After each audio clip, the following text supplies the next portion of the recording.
For years, hundreds of thousands of expeditions have tried to reveal all the mysteries that exist on Earth. However, it seems that the more we investigate, the more questions and strange things arise. Join us as we explore the most recent and controversial archaeological discoveries. Number 1. The Lady of the Barfusser Church. In October 1975, a team of workers found a brick-walled burial chamber inside the Barfusser Church in Basel, Switzerland, during a renovation project.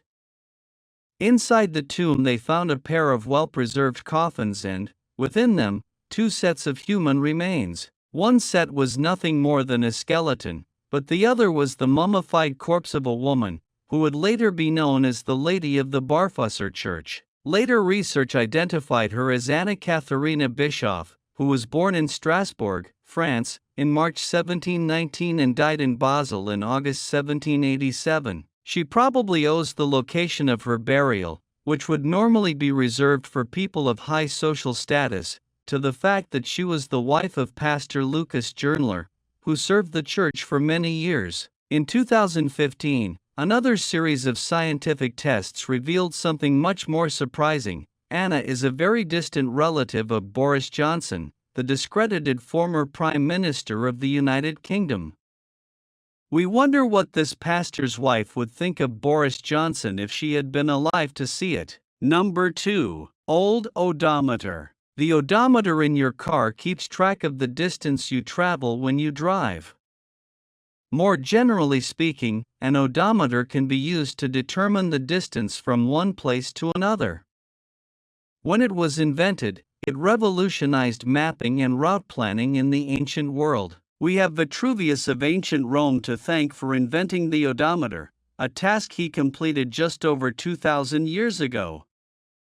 His first odometer looked a bit like a wheelbarrow with an enlarged wheel full of pebbles. Each time the wheel turned, a pebble fell into a small bucket beneath the device. Because Vitruvius measured the precise diameter of the wheel before mounting it on the device, he knew exactly how much distance was covered with each rotation. Therefore, he could determine the distance between 2 points by counting the number of pebbles that the odometer deposited in the bucket. After he came up with this ingenious invention, travel planning in the Roman Empire no longer involved as much guesswork and maps became much more accurate. Today's odometers no longer use pebbles, but they still work on the same principle as 2,000 years ago. Number 3. Ruins of a Roman library. Cologne is one of the oldest cities in Germany, with a history dating back to the mid-1st century. That makes it the best place in the country to look for ancient Roman ruins, like this incredible ancient Roman library. The library has been hidden under the streets of Cologne's busy center for centuries and was finally found after a Protestant church was demolished in 2017. Archaeologists were invited to come and examine the site after the demolition, but it was not until 2019 that the first signs of the ancient church were found. While you or I would have a hard time identifying these crumbling walls as belonging to a library, the key clue for archaeologists is the placement of small holes in the walls, into which scrolls would be placed for storage. Experts believe there may have been up to 20,000 scrolls stored within the library, which would have easily made it the largest library in Germany in ancient times.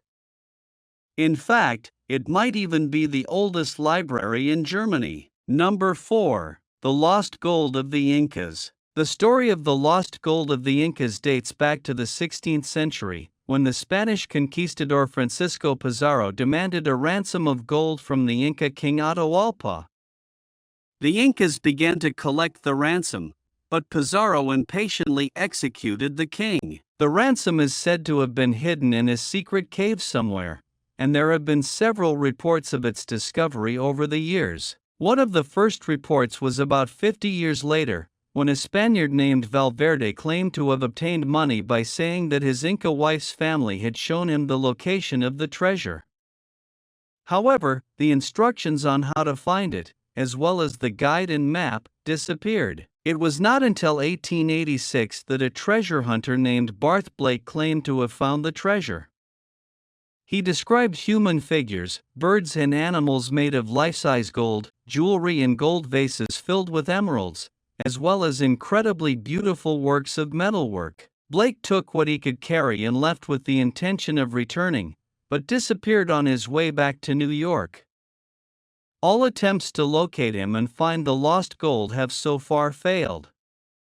Blake's fate and the possibility of someone else finding the lost Inca gold remain a mystery. Number 5. Secrets of Ayanis Castle. Archaeologists have been excavating at the Ayanis Castle site in Turkey for more than 30 years. During that time, they have rarely found anything more significant or unique than the ornamental bronze wall plaque found there in September 2022. The castle is a hotspot for treasure hunters because it was built for the Urartian king Rusa II, who governed his territories from there between 680 and 693 BC. The bronze plaque was probably personally chosen by the king or a member of the royal family and would have hung on a wall as decoration. Fragments of similar plates have been found elsewhere in and around the castle ruins, but this is the only one that has emerged from the ground in one piece. The discovery of the bronze plaque came when archaeologists identified and unearthed 4 new interconnected rooms, buried in the hillside where the castle once stood. There is still a lot of work to be done inside those rooms. Experts say there is so much to excavate at Ayanis Castle that there will still be archaeologists there for another 30 years. Number 6. Mystery of the Blue Stones of Stonehenge. Much is known about Stonehenge, the famous English stone circle, but it remains a place of great mysteries. One of them is the matter of just over 40 of the smallest stones at the site, known as blue stones. They don't come from anywhere in the surrounding area. Instead, they were quarried from the Preseli Hills in Pembrokeshire, Wales. That's almost 200 miles away and raises the question of how someone could have transported them so far 5,000 years ago. In 2019, a new study identified the precise location in the hills where the stones were taken. Scholars have determined that the rocks were quarried using wedges to open vertical points between each natural rock pillar. At the sites, human-made stone and wooden platforms have been found in the valley below the site of Carn Godog in the Preseli Hills, presumably made and used by the architects of Stonehenge. This might ultimately explain where the stones came from and how they were dislodged from the native hillsides, but it does not explain why or how they were transported across such an enormous distance. Number 7. Prehistoric engravings. The Sahara is the most famous desert in the world and has become synonymous with extreme heat.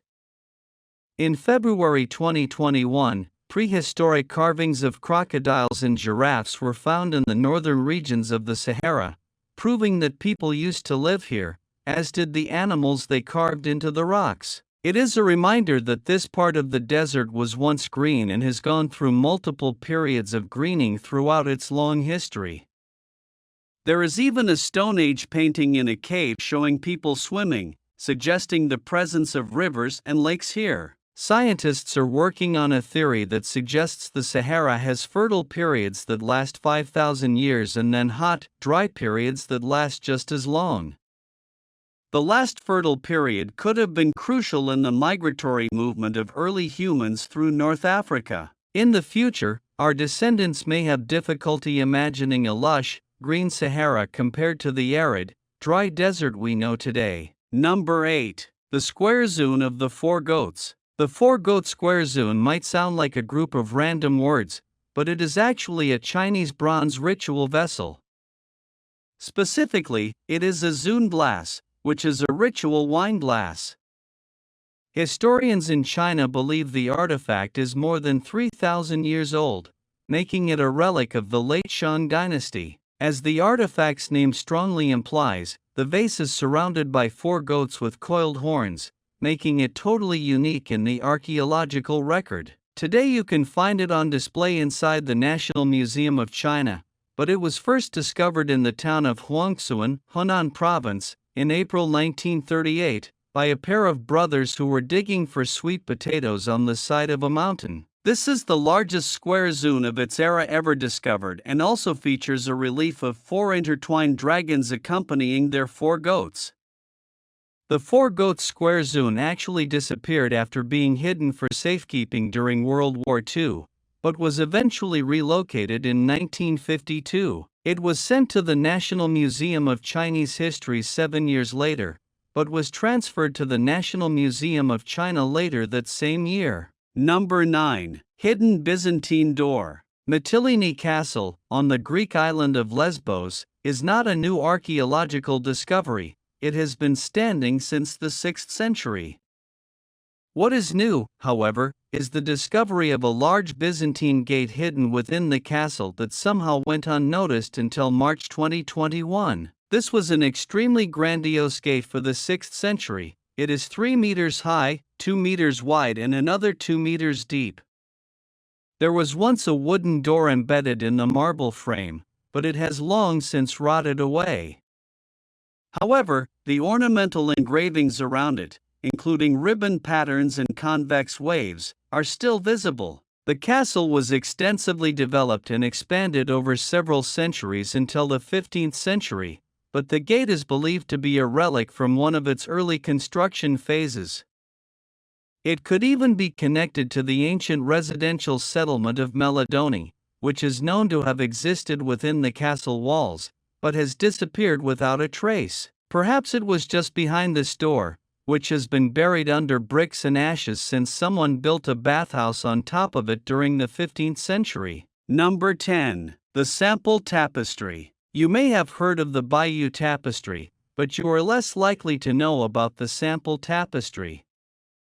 It is an ancient tapestry made of wool that was discovered in the ancient Darim Basin settlement of Sample, Lop County, Xinjiang, China, in 1984. When it was found, it had been transformed into a pair of men's trousers, but it was not initially designed that way, and historians find it very strange that it was cut in such a way for such a basic purpose. The tapestry is fascinating due to the many Hellenistic-era features it has, including a diadem and a Greek centaur, indicating that the piece may have originally come from the Greco-Bactrian kingdom. However, the human figure on the tapestry could be a representation of a 1st century Yuezhi soldier, in which case it would contain both ancient Greek and ancient Chinese elements, making it a very challenging artifact to understand. Identification of the figure as Chinese is controversial, as it has blue eyes and Caucasian features, only his style of dress seems non-European.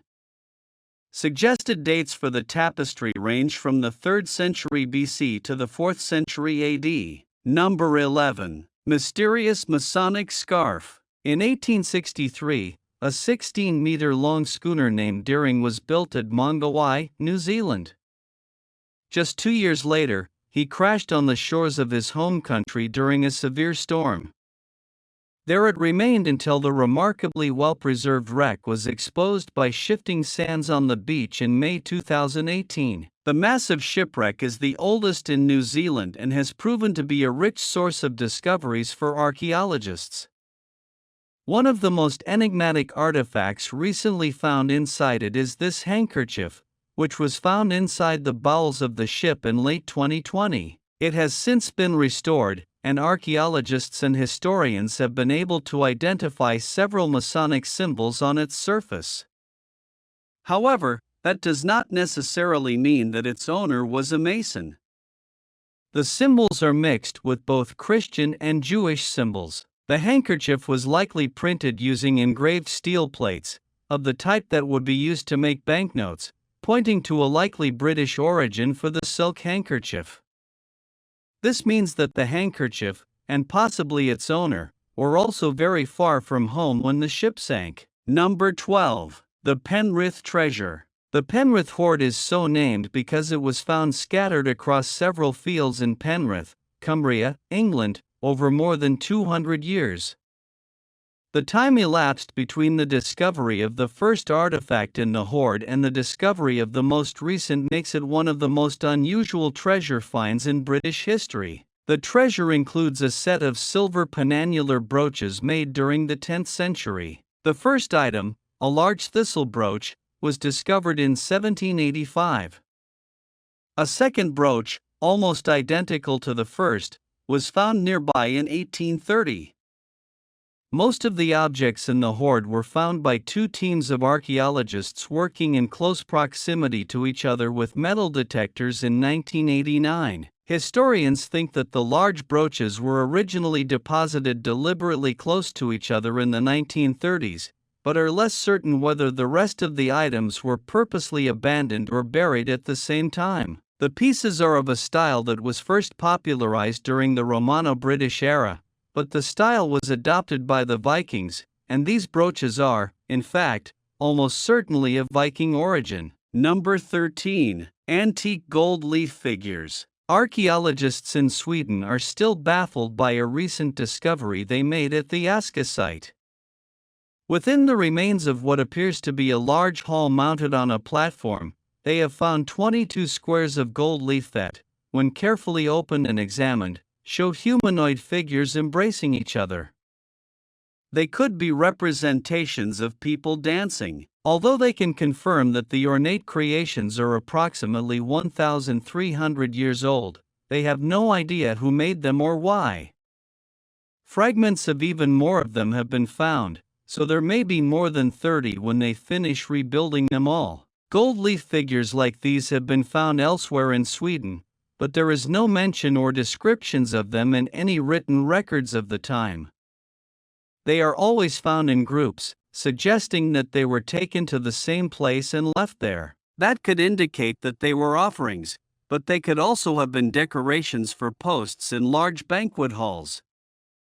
They are definitely an ancient art form, even if it is an art form we know nothing about. Number 14. Tombs of the reliefs. Moving to Italy, we find the tombs of the Sahara reliefs. This is a tomb from the Etruscan era created 2,400 years ago, but discovered in 1847. The tomb is unique because almost all tombs from the Etruscan period that have been discovered to date are covered in frescoes. This one, however, is decorated with stucco reliefs. Our understanding of the written Etruscan language is imperfect, but it has been possible to translate enough of the inscription inside the tomb to identify it as the private family tomb of the Matunas family, and the reliefs are recreations of the family's properties, including their tools, utensils, chairs, and weapons. It is a similar concept to Egyptian tombs, with the belief that the recreated objects would help the family in the afterlife. In fact, a large number of similar items have been found in Egyptian tombs, but the Egyptians tended to create miniature objects. The relief tomb is unique in that it has chosen to carve full-size representations of each object on the walls. Number 15. The Devil on a Tablet. In 2020, an ancient 2,700-year-old clay tablet found decades ago in an ancient Assyrian sanctuary was translated. This tablet depicts a demon called Zu and contains descriptions of an ancient exorcism ritual. It offers rare insights into Mesopotamian demonology and popular medicine of that time. Originally, the tablet was found in a sacred cave in northern Iraq, which was part of a temple dedicated to the gods Ea, Ashur, and Marduk. During excavations in the 1950s, archaeologists discovered this tablet along with other ancient objects. In it, Zu is depicted as a winged demon with horns, a human body, bird legs and tail, and a tongue similar to that of a snake. The text explains that Zu was considered an evil spirit capable of possessing humans and causing problems such as seizures and strange behavior. At that time, the Assyrian and Babylonian people believed that these afflictions were caused by demonic forces rather than physical illnesses. The inscription on the tablet describes a spell that priests recited in an exorcism ritual to expel Zu, stating that, thanks to the power of the gods Ea and Marduk, Zu's spirit would be expelled and left defenseless. Number 16. Sayuna's Box. The Sayuna box gets its name from the fact that it was found in Sayuna, Sweden, in August 1911. It is a copper box notable for a runic inscription that was engraved on its surface during the early 11th century. The box is physical evidence of a trading network that spanned the Baltic Sea during that time. However, historians are more fascinated by the print that takes the form of a poem. More specifically, it is an Old Norse poem, written in a specific meter that was used when skald poets wrote praises for their rulers. In the poem, a cuckoo chases a thief and then eats him. It's a strange image, but it could have had symbolic meaning at the time that has subsequently been lost to the passage of time. The box probably belonged to a merchant, who would have used it to carry scales so he could weigh gold and silver no matter where he was. A second graffiti-like inscription on the box translates as Vermund-colored star, but it is not known if Vermund was the original owner of the box. Number 17. The Stone of Pinol or Penin de Guatapi. It is an imposing rock formation in Antioquia, Colombia, which rises 200 meters above the ground and reaches 2,135 meters above sea level. Located 80 kilometers east of Medellin, near the Guatapi Reservoir, this rock has 702 steps embedded in a crack that zigzagged to the top, where there is a 3-story tower with shops and a viewpoint. The stone has been venerated for centuries by the Tahami indigenous peoples, who considered it a sacred monolith. In 1954, Luis Eduardo Villegas Lopez, Pedro Nel Ramirez and Ramon Diaz climbed it for the first time using boards that they nailed into the crack. At the summit they discovered a plant with healing properties, which led to the commercialization of a medicinal syrup. Currently, the stone is one of the main tourist destinations in Colombia.